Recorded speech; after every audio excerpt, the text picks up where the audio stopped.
Suasana terminal pembakaran Krapyak bagian barat iki yo. Nah, iki full bus ini kene do parkir ada Putra WCM.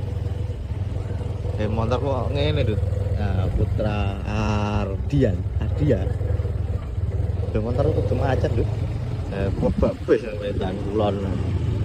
Suasanane barudan. Nah, ini kalau kono ono pasar malam iki disiapno wis rono ya.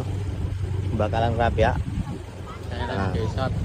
Nah, ini iki lho suasanane iki sing ning terminale. Paket bis tuh, paket. Nah, di terminal bagian tengah dan parkiran bagian tengah di wetan pol. Nah, itu becak lo ngoreng delok pasar malam ya. Nek teko terminal bakalan Krapyak iki arahe ngiri, berarti ngulon. Nah, ngono lho. Nah, iki ngulon berarti. Ngulon kira-kira piro iki ya? Jawane. 50 meter, 50 meter. 30 meter. Wih, macet iki lho.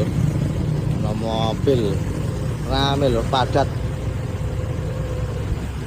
Nah, ini suasananya ini iki. Banyu-banyu tok lho. Nah, iki lapangan iki lho, biasanya sing tradisi dagangan era. Nah, tradisi dagangan iki wis kalau saya siap-siap no, wah, kalau setan-setan kalau kuliner disiap-siap no. Ke rumah apa? Rumah susun.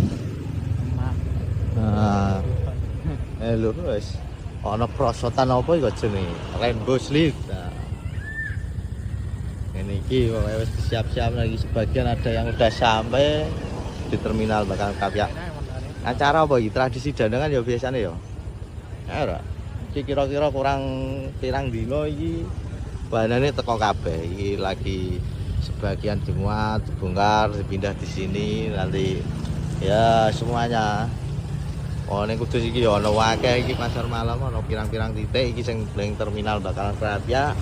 Sing arep ada ya ana, ning Kaliwungu Ndung Dawa kana ya ana, era. Nah, terus ning ndi mau? Ndawe Buyah ya ana era, Mas. Ada. Iki sing wong kene iki lho ngeki info ngene iki lho. Suasanane ombo iki lapangane lho. Pokoke meriah lho. Ya wis ngono ya lho. Aja lali iki. Siap-siap iki warga Kudus dan sekitarnya hadiri dan saksikan tradisi dagangan.